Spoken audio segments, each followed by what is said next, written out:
مبس کا موقع ایک اور مل کے صلوات بھیجیں محمد و آل محمد علیہ السلام پر، اللہم صلی علی محمد و آل محمد۔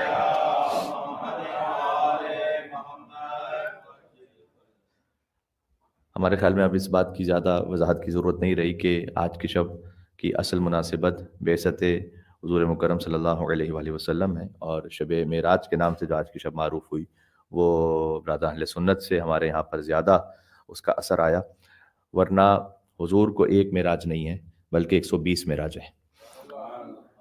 صادق علیہ محمد علیہ السلام نے یہ ارشاد فرمایا ہے، امام کے نام پر ایک مل کے صلوات بھیجیے گا محمد علیہ محمد علیہ السلام پر۔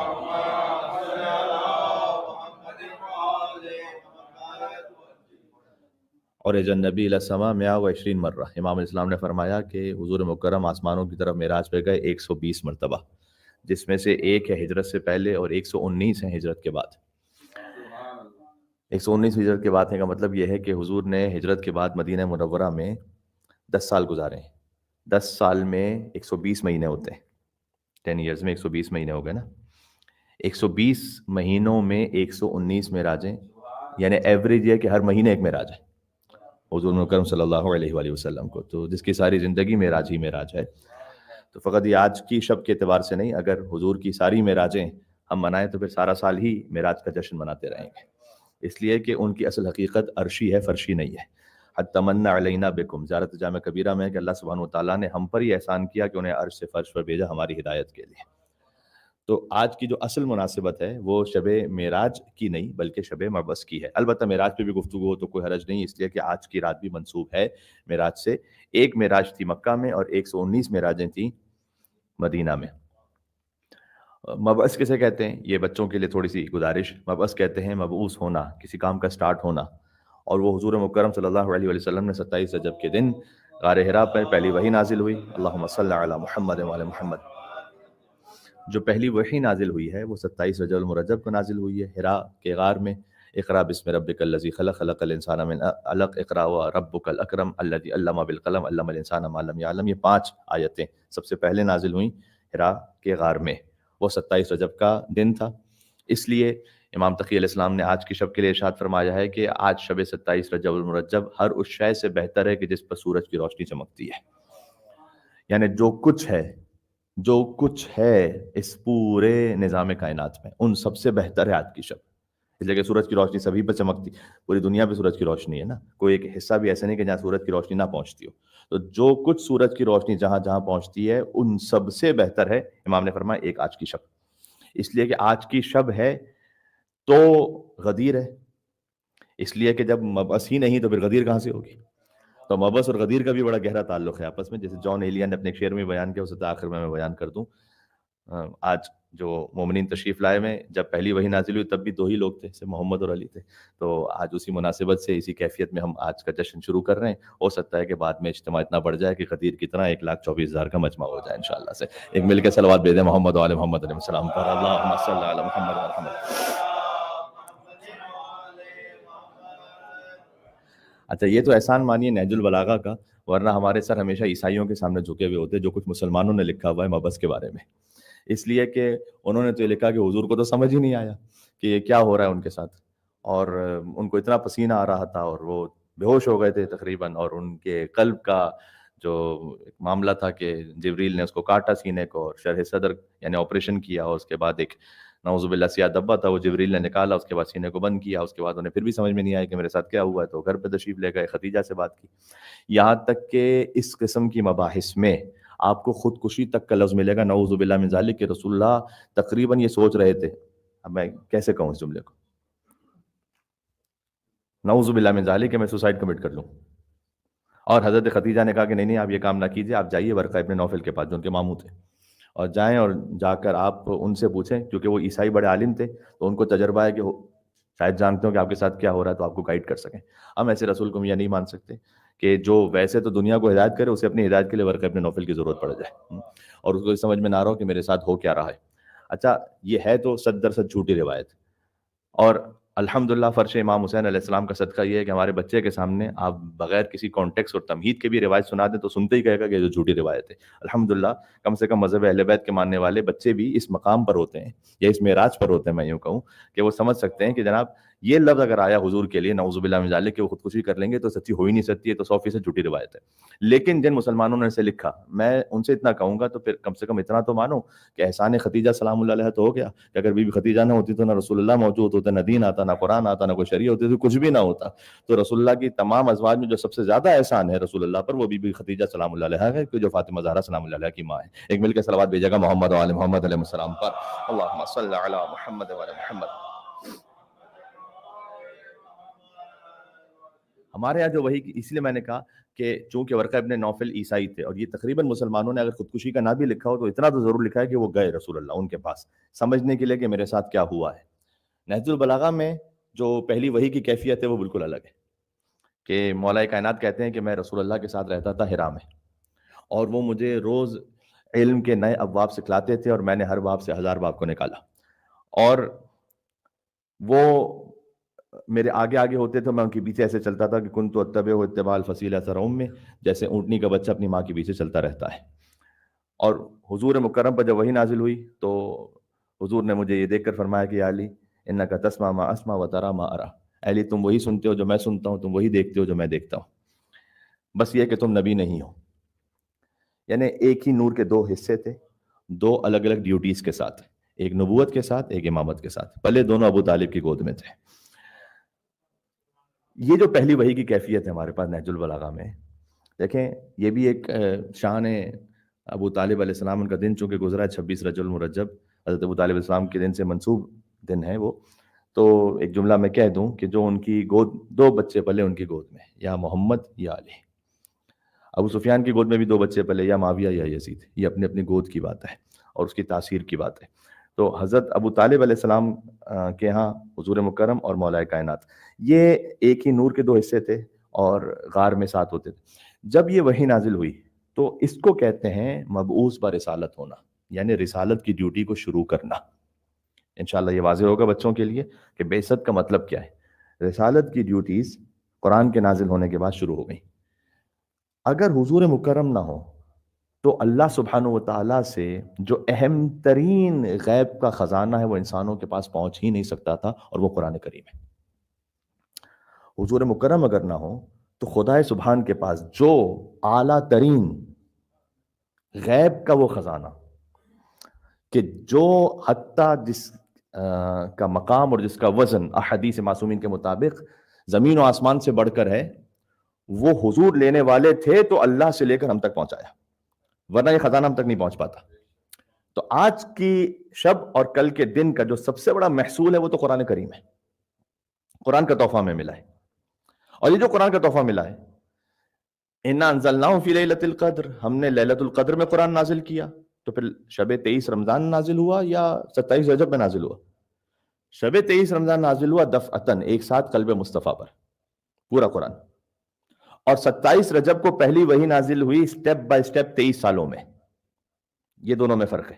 ایک کو کہتے ہیں انا انزلنا، اور دوسرے کے لیے تعبیر ہے نزلنا. انزلنا نہیں، نزلنا. یہ ایک ہی روٹ ورڈ سے نزلہ. انزلنا باب افعال میں جائے تو ایک ساتھ نازل ہوا.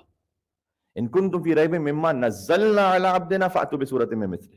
اللہ تعالیٰ نے قرآن میں کہا ہے کہ اگر تمہیں شک ہے اس قرآن میں کہ جس سے ہم سٹیپ بائی سٹیپ نازل کر رہے ہیں، فاتوا بسورۃ من مثلہ، تو تم لے آؤ اس کے جیسا کوئی سورہ. کیوں اللہ نے یہاں نزلنا کیوں کہا، انزلنا کیوں نہیں کہا؟ کہ تمہیں شک ہے ان کنتم فی ریب مما نزلنا علی عبدنا، انزلنا نہیں. اگر انزلنا ہو تو وہاں پر تو کسی انسان کا دخل ہی نہیں کہ اس کو شک کی گنجائش ہے. لیلۃ القدر میں حضور پہ قرآن نازل ہو رہا ہے، وہاں پر کیا کسی انسان کی اوقات ہے کہ وہ دیکھ سکے کہ حضور پہ کیا نازل ہو رہا ہے؟ ایک ساتھ جو دفعہ نازل ہو رہا ہے. یہ جو ایک تدریجی آیتیں نازل ہو رہی ہیں، فرما رہے ہیں یہاں ایک انسان کا تعلق اور ربط بنتا ہے. تو اگر تمہیں اس میں شک ہے تو اس جیسے ایک اور سورہ لے آؤ. تو ایک ہے انزال، ایک ہے تنزیل. انزال ہے ایک ساتھ نازل ہونا، تنزیل ہے تدریجاً نازل ہونا. ایک ہی بات ہی ہو گئی. پھر حضور مکرم پر جو قرآن اللہ سبحانہ وتعالیٰ نے حرا میں 5 آیتیں پہلے نازل کی سب سے، اور اس کے بعد تدریجاً قرآن نازل ہوتا رہا. اچھا، اگر آپ نہج البلاغہ میں دیکھیں تو حضور مکرم کے لیے امیر المومنین نے ایک ایسا لفظ استعمال کیا ہے کہ امینک المأمون. اے پروردگار، مصطفیٰ تیرے ایسے امین ہیں، یعنی ایسے امانت دار ہیں کہ وہ یہ جانتے ہیں کہ تیری امانت کو کتنا کسے دینا ہے. یہ تعبیر آپ کو صرف کلام علی بن ابی طالب علیہ السلام میں ملے گی آپ کو. یعنی حضور جانتے ہیں کہ سلمان کو کتنا دینا ہے, ابو ذر کو کتنا دینا ہے, مقداد کو کتنا دینا ہے. جیسے کوئی کہ جس کی کوئی بس ایک سادہ سی اتنی اوقات ہے کہ میں نماز اپنی ٹھیک کر لوں, یہ کروں, مجھے کتنا دینا ہے. یعنی جس کی جتنی روح کی بلندی ہے اتنا عطا کرنا ہے. تو آپ اللہ کی جانب سے وہ امین ہے کہ جو یہ جانتے ہیں کہ اس امانت کو کیا کس طرح سے اور کتنا دینا ہے. یہ سب سے پہلی خصوصیت ہے حضور مکرم صلی اللہ علیہ وآلہ وسلم کی. ایک مل کے اور صلوات بھیجیے گا نام رسول اللہ صلی اللہ علیہ وآلہ وسلم پر. اللہم صلی علی محمد وعلی محمد. اچھا, ہماری ڈیوٹی کیا بیان کی گئی, غور کیجیے گا. ہماری ڈیوٹی ہے, قرآن میں جو پہلی قسم ہے وہ کیا ہے, فلا وربک لا یؤمنون حتی یحکموک فیما شجر بینہم. سورہ نساء میں, قرآن میں بہت ساری قسمیں, اس میں سے جو سٹارٹ ہوتی ہے, جو پہلی قسم جو ترتیب تلاوت کے اعتبار سے آتی ہے وہ یہ کہ اس کا ترجمہ کرتے مجھے ہمیشہ بڑا لطف آتا ہے, اس لیے کہ اللہ تعالیٰ اپنی قسم کھا رہا ہے. اگر آپ کو اپنی قسم کھانی ہو, آپ کہیں گے میری قسم, لیکن اللہ تعالیٰ نے یہ نہیں کہا میری قسم, کہا فلا وربک, اے محمد آپ کے رب کی قسم. نہیں توجہ کیا آپ نے, آپ کے رب کی قسم ہے, اللہ ہی کی قسم. لیکن اللہ تعالیٰ یہ نہیں کہتا کہ میری قسم. یعنی اللہ تعالیٰ کو اتنا محبوب ہے حضور کا ذکر کہ اپنے آپ کو بھی منسوب کیا حضور مکرم صلی اللہ علیہ وآلہ وسلم سے. فلا وربک, اے محمد آپ کے رب کی قسم صلی اللہ علیہ وآلہ وسلم. فلا وربک لا یؤمنون, یہ کبھی بھی ایمان لا ہی نہیں سکتے, ان کا ایمان کمپلیٹ ہے ہی نہیں. لا یؤمن حتی یحکموک فیما شجر بینہم, جب تک کہ یہ ہزار ہزار رکعت نمازیں پڑھیں, جب تک کہ یہ روزے رکھیں, کیا کریں, یہ سارے اعمال بات کی بات ہے. پہلی بات پتہ ہے کہ حتی یحکموک فیما شجر بینہم, جب تک کہ یہ اپنے ڈسپیوٹس میں آپ کو حکم نہ بنائے. یعنی اگر ان کی زندگی میں کوئی معاملہ ہے تو دیکھیں کہ رسول اللہ کیا کہتے ہیں. جب تک کہ اپنے تنازعات میں آپ کو فیصلہ کرنے والا نہ بنائے, یہ کبھی مومن ہو ہی نہیں سکتے. یہ اللہ تعالیٰ نے عجیب ایک شان بیان کی. اس کے بعد کیا ہو, ظاہر ہے کہ اگر رسول اللہ نے کوئی فیصلہ کیا تو کسی کے حق میں جائے گا, کسی کے خلاف جائے گا. کسی کے خلاف جائے کہ وہ منہ بنا کر چلا جائے, وہ پیر پٹک کے چلا جائے, کہا نہ نہ تو ڈائریکٹ اسلام سے خارج. ثم لا یجد فی انفسہم حرجا مما قضیت, اس کے بعد ان کے دل میں ذرہ برابر بھی شک نہ آنے پائے اس فیصلے کے بارے میں جو آپ نے کیا ہے, تب مومن ہوں گے. دل میں بھی ذرہ برابر خیال نہ آنے پائے. وَيُسَلِّمُ تَسْلِيمًا, یہ وہی ہے ان اللہ و ملائکتہ یصلون علی النبی یا ایھا الذین آمنوا صلوا علیہ وسلموا تسلیما. ایسے تسلیم خم ہو جاؤ. اللہم صل علی محمد و علی محمد. آپ کی تباہ کے لیے میں ایک چھوٹی سی بات سناؤں آپ کو. یہ حضور مکرم سے بھی منسوب ہے, امام صادق علیہ السلام سے منسوب ہے. رسول اللہ نے جو فیصلہ کر دیا, ایک شخص اس نے دیکھا کہ ایک کتا باہر نکلا ایک حجرے سے, کمرے سے, اور اس کے منہ پر یوگرٹ, دہی, اس کا نشان تھا. وہ اندر گیا, اس نے دیکھا کہ ایک پیالہ رکھا ہوا تھا جس میں ایسا لگ رہا ہے جیسے ابھی کسی نے دہی ایک بائٹ لیا ہے. تو وہ آیا حضور مکرم کے پاس اور آ کر کہا کہ یا رسول اللہ, میں نے خود دیکھا تھا کہ کتا باہر نکلا اور اس کے منہ پر دہی لگا ہوا تھا, اور میں جب اندر گیا تو ایک پیالہ رکھا ہوا تھا کہ جس میں وہ دہی سے ایسا لگ رہا تھا کسی نے بائٹ کیا ہے. تو کیا حکم ہے اس کا؟ رسول نے کہا کیا تم نے خود دیکھا تھا وہ کہ اس نے اس کے اندر اپنا منہ دیا تھا؟ کہا نہیں دیکھا تو نہیں تھا, لیکن obvious سی بات ہے بالکل. کہا نہیں دیکھا نہیں تھا تو پھر تم پاک سمجھو. اس سے بہت سارے فقہی مسئلے بھی حل ہو جاتے ہیں ہمارے. گوشت کے حلال اور حرام ہونے میں آپ کو اطمینان ہونا چاہیے, اس میں شک کا فائدہ نہیں ہو سکتا. گوشت کا حلال و حرام ہونا, اس میں آپ کو اطمینان ہونا چاہیے کہ یہ حلال ہے.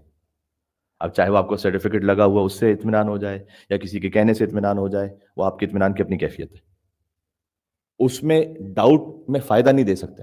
اس طرح سے فش میں بھی ایک جگہ پہ گئے, بہترین زبردست تلی ہوئی فش. تو کئی دفعہ ہوتا ہے آپ جس کے یہاں شادی اس سے پوچھا آپ نے کیا یہ فش کون سی ہے, کہا یار مجھے تو پتہ نہیں, میں نے آرڈر دیا تھا. اچھا شیف سے پوچھو, اب وہ شیف اویلیبل نہیں فرض کیجیے, یا اس کو بھی نہیں معلوم جو سرو کر رہا تھا, اور شیف خود تھا نہیں ادھر. اب آپ کا دل للچا رہا ہے, آپ نے کہا کہ یار اللہم کل ولی گل پڑھ کے تھوڑی سی کھا لو, کیا فرق پڑتا ہے, شکی تو ہو رہا ہے, کون سا یقین ہے ہمیں. نہیں یہ نہیں ہو سکتا. فش میں آپ ڈاؤٹ میں ہیں تو یہ نہیں کر سکتے کہ چلو فی سبیل اللہ کھا لو, بعد میں دیکھا جائے گا.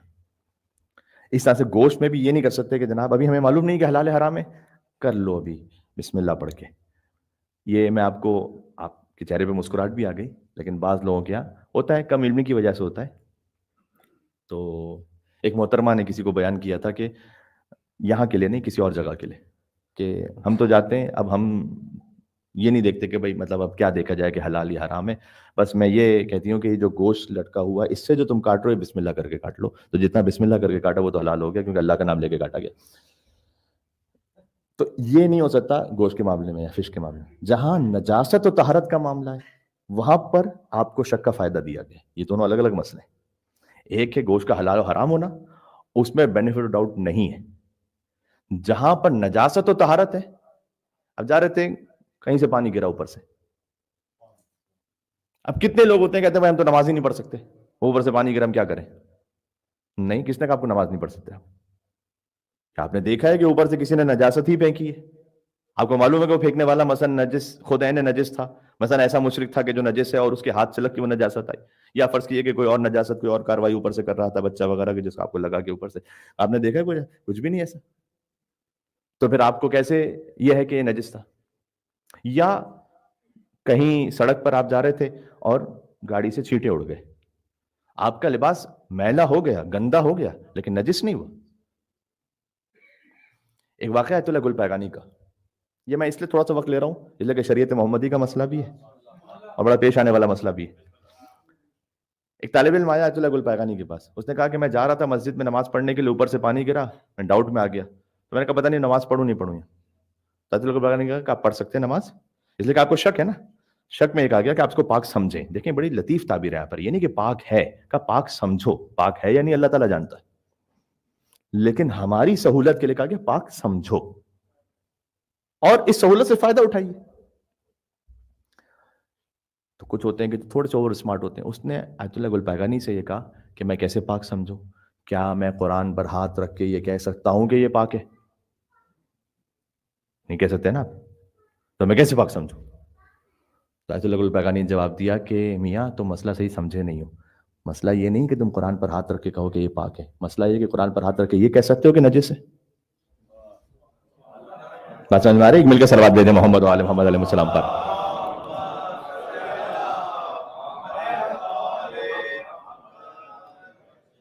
جب تک قرآن پر ہاتھ رکھے یہ نہیں کہہ سکتے کہ نجس ہے، اس وقت تک پاک سمجھو. مسئلہ اس طرف سے نہیں، مسئلہ اس طرف سے. آپ غور کیجئے گا، حضور کے پاس وہ شخص آیا ہے، یہ صادق علیہ محمد علیہ السلام سے بھی واقعہ منقول ہے. ہو سکتا ہے کہ دونوں کے ساتھ ایک مشترکہ ایک ساتھ ایسا واقعہ پیش آیا ہو کہ جو ایک دوسرے کی شبیہ ہے، یا ہو سکتا ہے کہ بیان کرنے میں تاریخ میں ایسا ہو کہ یا تو حضور سے صادقین سے، مثلا صادق اب امام صادق یا رسول صادق، بہرحال ایک ہی نور ہے. تو اس نے آ کے حضور سے کہا کہ یا رسول اللہ وہ دہی کیا ہوگا؟ کہا تم نے خود دیکھا کہ اس کتے نے کھایا تھا؟ کہ نہیں رسول اللہ دیکھا تو نہیں، لیکن بات تو بالکل obvious ہے، یہ کیسے سیدھی سی بات ہے نجس ہے. بس ٹھیک. اب کیا ہے کہ جو حضور نے فیصلہ کیا نا، تو اب دل، آیت یاد ہے، شک نہ آنے پائے. ٹھیک ہے، تمہارے دین پر. ایک بار اس کے ساتھ یہ ہوا، یہ قصاب تھا، خود بچر تھا، یہ گوستن کو ذبح کر رہے ہیں، اور اب یہ بھی ذبح کیا کہ ظاہر خون اڑا، اور گلی سے ایک چیخ و پکار کی آواز آئی. یہ دوڑا فورا اس طرف، دیکھا کہ ایک لاش رکھی ہوئی کہ جس کے اوپر سر ہے، کٹا ہوا سر، اور قاتل کون ہے کچھ سمجھ میں نہیں آیا، کوئی بھی نہیں. اتنے میں لوگوں نے آ کے سے گھیر لیا کہ تم ہی قاتل ہو. جناب نہیں میں کہاں سے قاتل، میں تو دیکھنے کے لیے آیا تھا. کہ ہاتھ میں چھری بھی ہے، خون بھی نکلا ہوا ہے، اور خون لباس پر بھی لگا ہوا ہے، اس کا مطلب ہے کہ تم ہی قاتل ہو، اور لاش سامنے ہے. کرنے نہیں مطلب یہ بھی تو، یہ ضروری تو نہیں کہ میں نے قتل کیا ہو. وہاں سے حضور گزر رہے تھے، کہا یا رسول اللہ آپ تو علم غیب سے جانتے ہیں کہ میں قاتل نہیں، ذرا بتلائیے گا. رسول نے کہا یاد آیا کہ میں نے کہا تھا، خود دیکھا تھا کیا؟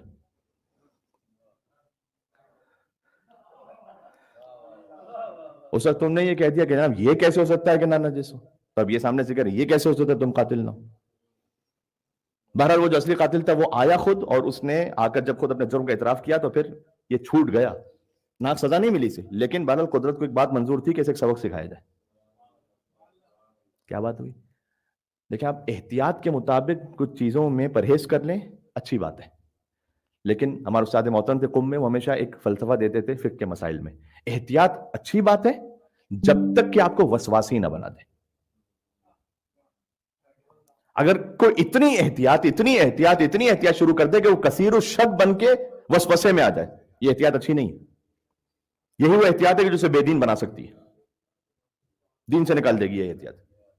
کچھ ایسے بھی لوگ ہوتے ہیں کہ جو ایسی احتیاط پر آ جاتے ہیں کہ 1.5 گھنٹے تک غسل جنابت کرتے رہتے ہیں، اسے یقین ہی نہیں ہو رہا کہ میرا بدن دھل چکا ہے۔ یہ والی جو احتیاط ہے کہ جو وسوسے میں آ چکا ہے، اس کا اینڈ ریزلٹ پتہ ہے کیا ہے؟ اس کا اینڈ ریزلٹ یہ ہے کہ یہ دین کو بھی برا بلا کہے گا، سب سے پہلے تو مولوی کو کہے گا گالی، اس کے بعد دین کو کہے گا، اس کے بعد آہستہ آہستہ آہستہ آہستہ آہستہ ایسے بے دین ہو جاتے ہیں، کہتے ہیں کہ یہ نماز روزہ شریعت دین ایمان اس سے ہمارا کوئی تعلق ہی نہیں، ہم کر ہی نہیں سکتے، اٹھا کے ایک طرف رکھو۔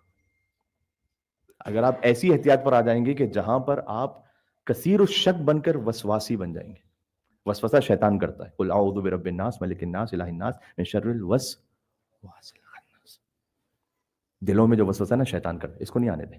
تو آپ ایک نارمل طریقے سے زندگی گزاریں، ایسے بے پرواہ بھی نہ ہو، لاپرواہ بھی نہ ہو کہ جیسے کوئی فرق ہی نہیں پڑتا، کوئی حلال کوئی حرام، کوئی پاک کوئی نجس نہیں، اور ایسے بھی نہ بن جائیں کہ جس میں آپ ہر بات میں ایسے کثیر الشک قرار پائیں کہ کثیر الشک کے تو احکامات بھی بدل جاتے ہیں۔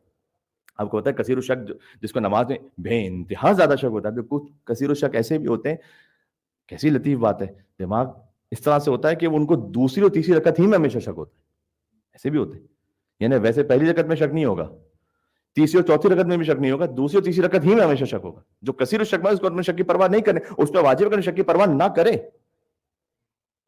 اس لیے کہ جتنا زیادہ شک کی پرواہ کرتے رہیں گے۔ میں آپ کو مثال دیتا ہوں، اللہ تعالیٰ نے آپ سے ایک وضو مانگا ہے، دیکھیں میں آپ سے کہہ رہا ہوں یہ پلے صراط ہے، نہ اس طرف افراط نہ اس طرف تفریط، نہ ایسے بے خبر لاپرواہ بن جائیے کہ شریعت کا کچھ پتہ نہیں، ارے سب چلتا ہے یہ تو مولویوں کی بات ہے، نہ دوسری طرف سے ایسے اپنے اوپر لاد دیں کہ بعض لوگ ہیں کہ جن کو وضو کرتے ہوئے 10 منٹ لگ جاتے ہیں، ان کو یقین نہیں آ رہا ہوتا، ایک کپڑا جو نجس ہو گیا اس کو دھوتے ہوئے 10 منٹ لگ جاتے ہیں، کیونکہ اتنی مرتبہ دھو رہے، اتنی مرتبہ نچوڑ رہے، اتنی مرتبہ نچوڑ رہے۔ نہیں، اللہ تعالیٰ نے آپ سے نہیں مانگا۔ میں آپ کو مثال دیتا ہوں، آپ کسی کارپوریٹ ورلڈ میں کسی آفس میں ہیں اور آپ کے باس نے آپ سے کہا کہ مجھے یہ جو سارا معاملہ ہے نا اس کی سمری 1 پیج میں لکھ کر مجھے دینا، اس کی رپورٹ دینا مجھے۔ اس نے 1 پیج کی رپورٹ مانگی تھی، آپ اگلے دن اس کو 20 صفحے کی رپورٹ تھما دیں، تو اس کو اچھا لگے گا یا برا لگے گا؟ وہ کہے گا میں نے تمہیں 1 صفحے کی سمری مانگی تھی، 20 صفحے کیا لے گئے ہو میرے سامنے؟ اللہ تعالیٰ نے آپ سے 2 منٹ کا وضو مانگا ہے، 3 منٹ کا، آپ 15 منٹ کا کریں۔ اللہ کہے گا میں نے مانگا ہی نہیں تم سے، یہ اتنا پانی کا اسراف کر رہے ہو، یہ اتنا اپنے آپ پر ظلم کر رہے ہو، مانگا ہی نہیں میں نے۔ اس لیے یہ جو سب کچھ آغاز ہوا ہے نا شریعت کا، یہ 27 رجب کا دن ہے۔ ایک صلوات کا حق بنتا ہے یہاں پر محمد علیہ محمد صلی اللہ علیہ وسلم۔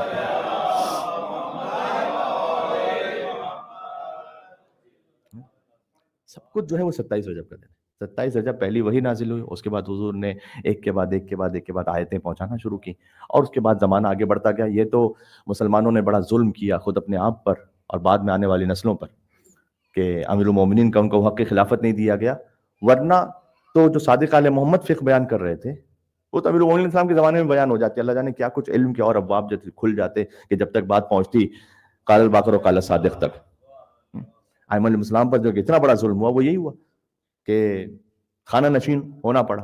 امام موسیٰ کاظم اسلام، میں شہادت کی مجلس پڑھ رہا تھا، اب ذرا غور فرمائیے، امام موسیٰ کاظم اسلام وہی علم کے جو امیر المومنین علی بن ابی طالب اسلام کا علم منبر کوفہ پر، اس علم کے حامل انسان کو میں کہتا ہوں امام معصوم بھی ایک طرف، ایک وہ انسان کے جو اس علم لدنی کا حامل ہے، اسے 14 برس قید میں رہنا پڑے، یعنی وہ 14 برس انسانوں سے دور رہے، کہ یہ ظلم نہیں ہے؟ جو علم کے خزانے تھے وہ نہ کھول سکے، وہ کہ ظلم نہیں؟ تو یہ تو ظلم بعد میں ہوتا رہا، اور اس لیے بہت زیادہ امپورٹنٹ ہے کہ آپ 27 رجب کی تو پہلے اہمیت کو سمجھیں، اس دن روزہ رکھیں تاکہ ایک طریقے سے جس دن سے شریعت محمدی کا باقاعدہ آغاز ہو رہا ہے اس دن ہم روزے سے آغاز کریں. سال کے 4 اہم ترین روزوں میں سے 27 رجب کا صادق علیہ محمد کی حدیث ہے. اچھا ہمارے یہاں معمولاً 15 شعبان کا روزہ وہ بڑا معروف ہے. تقریباً لوگ 15 شعبان کو روزہ رکھتے ہیں. اچھی بات ہے روزہ رکھنا 15 شعبان کو امام زمان علیہ السلام کی ولادت کی مناسبت سے بہت اچھی بات ہے. لیکن 15 شعبان ان 4 دنوں میں نہیں ہے کہ جن میں روزہ رکھنے کا سب سے زیادہ ثواب ہے. 27 رجب ان میں سے اہم ترین ہے. 27 رجب اور 15 شعبان اگر اس کا آپس میں آپ کمپیریزن کر لیں تو 15 شعبان میں لوگ زیادہ روزہ رکھتے ہیں, 27 رجب پہ اتنا نہیں رکھتے. جبکہ 27 رجب زیادہ امپورٹنٹ ہے, کل کا دن ویری امپورٹنٹ. تو اگر آپ رجب میں اور روزے رکھ چکے ہیں تو بھی 27 رجب کو رکھیں, اگر اب تک نہیں رکھا تو 27 کو ضرور رکھ لیں. اور اگر آپ کا قضا روزہ ہے تو قضا کی نیت سے رکھیں. لیکن چونکہ آپ 27 رجب کو روزے سے ہوں گے تو 27 رجب میں روزے دار ہونے کا ثواب آپ کو مل جائے گا. ذہن میں آ رہی ہے آپ کی بات؟ یہ کیونکہ قضا روزہ جس کے اوپر اس میں قضا ہی روزہ رکھنا ہے, اس کو مستحب کی نیت وہ نہیں کرے گا. لیکن چونکہ اس دن روزے سے ہے وہ تو اس دن روزے دار ہونے کا ثواب مل جائے گا. اچھا 4 دن یہ کون سے؟ آپ جانتے ہیں کہ 17 ربیع الاول ہے, یہ دن حضور سے منسوب ہے, حضور کی آمد 17 ربیع الاول. 27 رجب, پھر 25 ذی القعدۃ الحرام یوم دہو الارض جس دن زمین بچھائی گئی, اس کے قریب شب جمعہ ہم آپ کی خدمت میں دہو الارض کے بارے میں گزارشات درس کر چکے ہیں. اور جس دن حضور مکرم کا دین مکمل ہوا 18 ذی الحجۃ الحرام, جب شمس الضحیٰ نے بدر الدجا کو ہاتھوں پہ بلند کر کے من کنت مولا فہذا المولا کا اعلان فرمایا. یہ جو 18 ذی الحجہ ہے یہ سب سے زیادہ. ایک صلوات بھیج رہے ہیں تو آپ بھیج دیجیے محمد علیہ محمد علیہ السلام پر. اللہم صلی علی محمد وعلی محمد.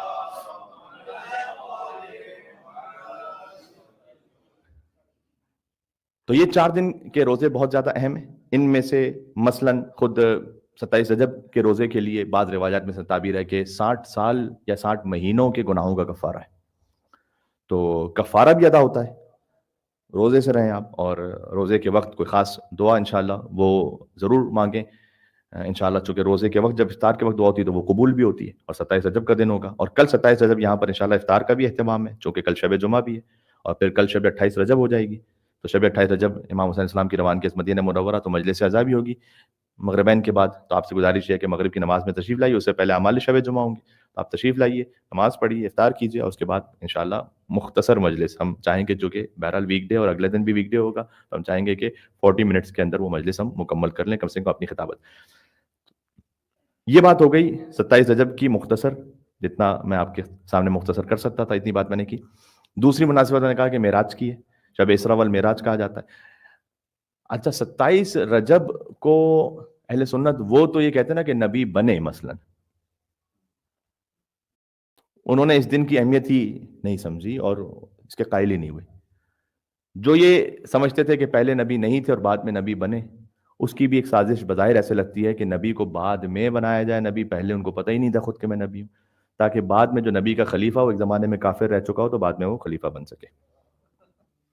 آپ ڈاٹس کو ڈاٹ سے ملائیے تو آپ کو بہت سی چیزیں سمجھ میں آتی ہیں. اگر نبی کو پہلے سے نبی مانا ہے تو نائب میں منوط کی صفات ہونی چاہیے. تو کن تو نبی و آدم و بین الماء والطین, تو خلیفہ کو ایسا ہو کہ کن تو ولی و آدم و بین الماء والطین, ہر ایک تو نہیں بنے گا خلیفہ. دوسری مناسبت 27 رجب کی معراج کی ہے, اور معراج کا ذکر 2 مقامات پر اللہ سبحانہ و تعالیٰ نے کیا ہے. ایک سورہ اسراء میں کیا ہے اور دوسرا سورہ نجم میں کیا ہے. سورہ اسراء میں تو اس سورہ کا نام ہی سورہ اسراء, ایک بنی اسرائیل بھی نام ہے اور ایک سورہ اسراء نام ہے. اسراء کہتے ہیں رات کی سیر کو, اور چونکہ معراج رات میں ہوئی اس لیے اسراء اسراء اس سے تعبیر کیا گیا. سبحان الذی اسراء بعبدہ لیلا, غور کیجئے گا, سبحان ہے وہ پروردگار, یعنی اللہ تعالیٰ نے جو معراج عطا کی ہے نا وہ کوئی لغویات کے لیے نہیں ہے, بے مقصد کام نہیں ہے. اللہ تعالیٰ سبحان ایسی بات سے کہ کوئی بے مقصد کام کرے, خاص مقصد ہے اس کا. سبحان الذی اسریٰ بعبدہ, جس نے سیر کروائی رات کو اپنے بندے کو. عبد کا لفظ ہے, آپ جانتے ہیں کہ حضور مکرم کے لیے جب عبد کا لفظ استعمال اس کا مطلب ہے کہ کمال بندگی. آپ تشہد میں بھی کہتے ہیں اشہد ان لا الہ الا اللہ وحدہ لا شریک لہ واشہد ان محمدا عبدہ ورسولہ. عبدیت کا اعلان پہلے, رسالت کا اعلان بعد میں. اور جہاں سورہ نجم میں بھی معراج کا ذکر ہے وہاں پر بھی عبد کہہ کے بلایا ہے, نہ یہ کہ محمد کہہ کے, نہ یہ کہ رسول کہہ کے, نہ یہ کہ نبی کہہ کے. معراج کا تعلق ہی عبدیت سے. سبحان الذی اسریٰ بعبدہ لیلا من المسجد الحرام, لیلا کا لفظ ہے, لیلا یعنی ایک عظمتوں والی رات. اب عربی زبان کی پتہ گہرائی کیا ہے, لیلن یہاں پر ہے، اس پہ کیا ہے؟ تنوین. لیلن پہ تنوین ہے نا، دو زبر ہیں، اس لیے آپ پڑھتے ہیں لیلن. جہاں تنوین آئے عربی میں، اس تنوین کا اپنا مطلب ہوتا ہے، یعنی لفظ کا تو اپنا مطلب ہے اور تنوین کا اپنا مطلب ہے. اس تنوین کو کہتے ہیں تنوین عظمت. جس لفظ پر یہ تنوین آئے، اس کا مطلب یہ ہے کہ یہ لفظ جس مصداق پہ دلالت کرتا ہے وہ بہت عظمت والا ہے. بات مشکل تو نہیں ہو گئی؟ آپ کو سمجھاتا ہوں ابھی. تنوین کبھی کبھار عظمت کے معنی کے لیے استعمال ہوتی ہے. آپ کو ایک مثال دوں گا تو آپ کو فوراً سمجھ میں آئے گا. لَأُوتِيَنَّ الرَّائِيَةَ غَدًا رَجُلًا، کل میں علم دوں گا، ہر ایک کو نہیں، رجلن، ایک خاص عظیم مرد کو، سب کو نہیں. یہ جو ترجمہ یہاں سے نہیں، کہاں سے نکل رہا ہے؟ یہ رجلن پر جو تنوین ہے نا، یہاں سے نکل رہا ہے. یہ عربی زبان کی وسعت ہے کہ کبھی یہاں پر تنوین کا معنی ایک ہوتا ہے. اچھا، اگر الف لام آ جائے کسی لفظ پر تو اس پہ تنوین نہیں آ سکتی. الف لام اور تنوین ایک ساتھ جمع نہیں ہو سکتے، یا الف لام ہے یا تنوین ہے. کبھی کبھی نہ الف لام ہے نہ تنوین ہے، اس کے اور موقع ہیں. لیکن مثلا آپ کہیں گے السلام علیکم، ٹھیک ہے نا، تو سلام ایک لفظ ہے، اس پر شروع میں آیا الف لام تو السلام ہو گیا. بعض لوگ کہتے ہیں السلام علیکم، غلط ہے. یہ سلام علیکم کہیے بغیر الف لام کے، سلام علیکم یا السلام علیکم. یہ نہیں ہو سکتا کہ السلام علیکم. الف لام جب آتا ہے کسی لفظ پر تو اس کے اپنے معنی ہے، تنوین جب آتی ہے تو اس کے اپنے معنی ہے. مثلا حمد ایک لفظ ہے، حمد، اس پر الف لام آ جائے، پڑھیں پہلی آیت الحمد، یہ الف لام جو آیا حمد پر، آپ جو ترجمہ کرتے ہیں نا تمام حمد، یہ تمام کا لفظ کہاں لکھا ہوا ہے؟ یہ الف لام ہے.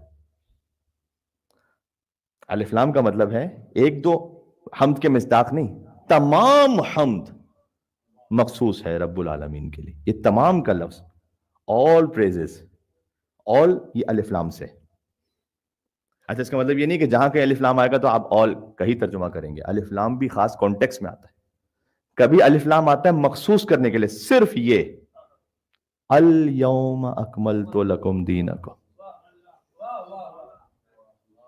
اب یہ کوئی بحرک عربی لٹریچر گرامر کا کوئی درس تو نہیں ہو رہا، ورنہ میرا تو پسندیدہ ٹاپک ہے، اس پہ شروع ہو جائے تو پھر شروع ہو جائے. تو الیوم، یوم کوئی بھی دن، الیوم اسپیسیفک ڈے، ڈے خاص دن، یہ الف لام کا ترجمہ ہے. اس طرح تنوین کا ترجمہ ہے سبحان الذی اسری بعبدہ لیلا من المسجد الحرام. لیلا یہاں پر تنوین عظمت ہے کہ اللہ تعالیٰ لے گیا اپنے بندے کو خاص ایک رات، من المسجد الحرام الى المسجد الاقصى الذي باركنا حوله لنريه من آیاتنا. مسجد الحرام سے لے گیا پروردگار انتہائی نقطہ سجود تک لے گیا، آخری جو سجدہ کرنے کا مقام تھا، ابدیت کی آخری حد یہاں تک. کیوں؟ تاکہ اپنی نشانیاں دکھلائے. لقد رأى من آیات ربہ الکبریٰ، اللہ تعالیٰ نے سورہ نجم میں کہا ہے کہ ہم نے اپنی سب سے بڑی نشانی دکھائی مصطفیٰ کو. مولا کائنات کی زیارت میں کہ السلام علیک آیت اللہ العظمیٰ، اے اللہ کی سب سے بڑی نشانی آپ پر سلام ہو. سورہ نجم میں جب اللہ تعالیٰ نے معراج کا ذکر کیا نا، وَالنَّجْمِ إِذَا هَوَىٰ مَا ضَلَّ صَاحِبُكُمْ وَمَا غَوَىٰ وَمَا يَنطِقُ عَنِ الْهَوَىٰ إِنْ هُوَ إِلَّا وَحْيٌ يُوحَىٰ عَلَّمَهُ شَدِيدُ الْقُوَىٰ ذُو مِرَّةٍ فَاسْتَوَىٰ وَهُوَ بِالْأُفُقِ الْأَعْلَىٰ ثُمَّ دَنَا فَتَدَلَّىٰ فَكَانَ قَابَ قَوْسَيْنِ أَوْ أَدْنَىٰ فَأَوْحَىٰ إِلَىٰ عَبْدِهِ مَا أَوْحَىٰ. یہ اللہ تعالیٰ نے جو آیت نازل کی ہیں، ستارے کی قسم جب وہ ٹوٹا نہ کبھی بہکے نہ گمراہ ہوئے ہیں، آپ اپنی مرضی سے بات نہیں کرتے، آپ وہی کہتے ہیں جو اللہ کی وہی کہتی. جب آپ اعلیٰ ترین افق پہ تھے اور آپ کو ایک شدید قوت والے نے تعلیم کیا، علمہ شدید القوا. یہاں پر بھی شدید القوا کے لیے اہل سنت مفسرین نے لکھا ہے شدید القوا یعنی جبرائیل، جبرائیل نے آپ کو یہ تعلیم کی وحی. اللہ سبحانہ و تعالیٰ معلم ہے رسول اللہ کا، تو اس لیے ہمارے پاس اہل بیت علیہ السلام کی دعا میں کیا، جب اللہ کو پکارتے ہیں یا شدید القوا، آپ کے ذہن میں ہے لفظ یا شدید القوا، علمہ شدید القوا، اس شدید قوت والے رب نے تعلیم کیا مصطفیٰ کو. علمہ کا معلم تکن تعلم، آپ کو وہ سکھلایا کہ جو کوئی جانتا ہی نہیں تھا. نہیں، اس کا ترجمہ یہ نہیں، علمہ کا معلم تکن تعلم، آپ کو وہ سکھلایا کوئی جان ہی نہیں سکتا تھا. اصل ترجمہ یہ ہے علمک ما لم تعلم، آپ کو وہ سکھلائے جو آپ نہیں جانتے تھے. علمک ما لم تکن تعلم، آپ کو وہ سکھلائے، تکن کا لفظ بتلا رہا ہے، وہ سکھلایا کہ جو کبھی کوئی جان ہی نہیں سکتا تھا، امپاسبل تھا، وہ آپ کو سکھلایا. علمہ شدید ذو مرۃ فاستوى وهو بالافق الاعلی، اللہ سبحانہ و تعالیٰ وہ اعلیٰ ترین افق پر تھا. ثم دنا، اس کے بعد آپ قریب ہوئے، فتدلی، اور مزید جھکے، فکان قاب قوسین او ادنی، 2 کمان اور اس سے کم کا فاصلہ رہ گیا. یہ اللہ تعالیٰ کی تعبیر ہے. عربوں میں ہوتا تھا کہ جب وہ آپس میں انتہائی قربت کا اظہار کرنا چاہتے تھے نا، آپس میں پیکٹ کرتے تھے یا کہتے تھے کہ جیسے ہم ایک جان دو قالب ہیں، اردو میں جو محاورہ استعمال ہوتا ہے، تو وہ ایسے کرتے تھے کہ جو اپنی کمان ہوتی تھی نا، ان کمانوں کو جوڑ لیتے تھے، 2 کمان، اور دونوں مل کر اس سے ایک تیر کھینچتے تھے. یہ اس بات کا اظہار ہوتا تھا کہ ہم دونوں نے اپنی کمانیں جوڑ لی، یعنی 2 کمان اور اس سے بھی کم. یہ عربوں میں ایک محاورے کے طور پر استعمال ہوتا تھا. اللہ سبحانہ و تعالیٰ نے استعمال کیا اپنے حبیب کے لیے کہ مصطفیٰ ہم سے ایسے قریب ہوئے کہ 2 کمان اور اس سے بھی کم. اس کی ایک تعبیر میں آپ کو سنا چکا ہوں کہ جب آپ کسی سے ملاقات کرتے ہیں تو آپ یوں ہاتھ ملاتے ہیں اور وہ بھی سامنے سے ہاتھ کو پھیلاتا ہے، تو یہ 1 کمان ہے، یہ دوسری کمان ہے. 2 کمان اور اس سے بھی کم. اس سے کم کیا ہے؟ یہ آپ کی سوچ پر ہے. قاب قوسین او ادنا، نہیں 2 کمان نہیں، اس سے کم. فاوحى الى عبده ما اوحى، تو بس جب اتنی قربت ہو گئی تو اس نے اپنے بندے پر ایک وحی کی، بس ایک وحی کی. وحی یہاں ڈسکلوز نہیں کی. یہ جتنا کچھ ہے نا اس وحی میں، کہ وہ وحی کیا تھی، وہ اس ماں میں ہے. ماں، فاوحى الى عبده ما اوحى. آپ کہتے ہیں میں نے اسے کچھ کہا، یہ جو کچھ کا لفظ ہے نا یہ ماں ہے. آپ کہیں کیا کہا؟ یا کچھ کہا، نہیں بتلانا چاہ رہے آپ. ہر چیز ہر جگہ ڈسکلوز کرنے کی نہیں ہوتی.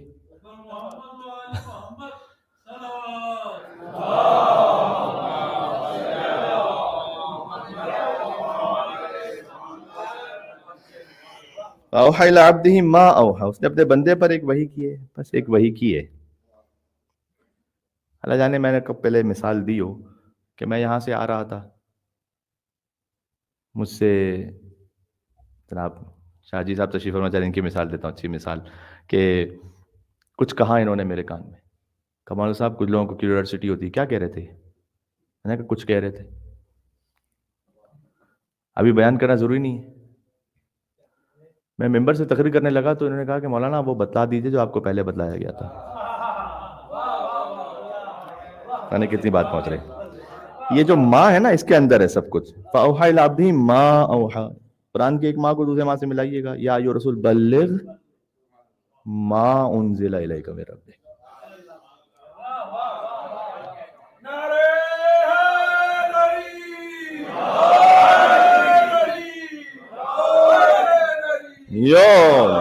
سمجھاری بات ہے. قادر کہ جان ایلیا نے کہا کہ ذات محمد و علی اصل ہے ایک، کام دو. اصل تو ایک ہی ہے نا، ایک نور ہے. یہ چند میں سے سن لیں، اسی پہ لطف آئے گا، انشاءاللہ بات ختم ہو جائے گی. کہ ذات محمد و علی اصل ہے ایک، کام دو، میں قدے وجود میں بادہ ہے ایک، جام دو. بادہ یعنی وجود ایک ہی ہے، نور ایک ہی ہے، کیفیت ایک ہی ہے، لیکن کام 2 ہیں. بادہ ہے ایک، جام 2. غار حرائے احمدی، 27 رجب، غار حرائے احمدی، خم غدیر حیدری. ہائے ہائے ہائے، یہ بات سمجھ میں آ رہی ہے؟ پوری تقریر سمٹ کرا دی ہے یہاں پر. غار حرائے احمدی، خم غدیر حیدری، مقصد فیض عام ایک، منظر فیض عام 2. مقصد دونوں کا ایک ہے، منظر 2 الگ الگ ہیں. منظر ایک غدیر کا منظر ہے، ایک غار حرا کا منظر ہے. مقصد فیض عام ایک، منظر فیض عام 2. طور و جمال کبریا، دوش نبی کا مرتضی. جو طور پر جلوہ ہے نا، طور و جمال کبریا، دوش نبی و مرتضی، اہل نظر سے پوچھئے جلوہ ہے ایک، بام 2. ہائے ہائے ہائے، تھوڑا سا گہرائی میرے ساتھ چل رہے ہیں آپ. جلوہ ہے ایک، بام 2. جلوہ تو ایک ہی ہے، 2 بلندیاں ہیں. جلوہ ہے ایک، بام 2. نور جبین مرتضی، ظلمت گیسوئے دوتا. اچھا اس کا مطلب کیا ہے؟ اب میں آپ سے امید رکھتا ہوں کہ آپ اس کو وصول کریں گے اس طرح سے کہ مولا کائنات کا چہرہ، اس کا نور، تو ایک تو نور ہے اور اس کے اوپر دو بالوں کی جیسے لڑیاں ہوں، تو یہ کیا کیفیت ہوگی؟ امیر المومنین کا چہرہ. کہتے ہیں نور جبین مرتضی ظلمت گیسوئے دوتا، جلوہ گہے حرم میں آج صبح ایک شام کا.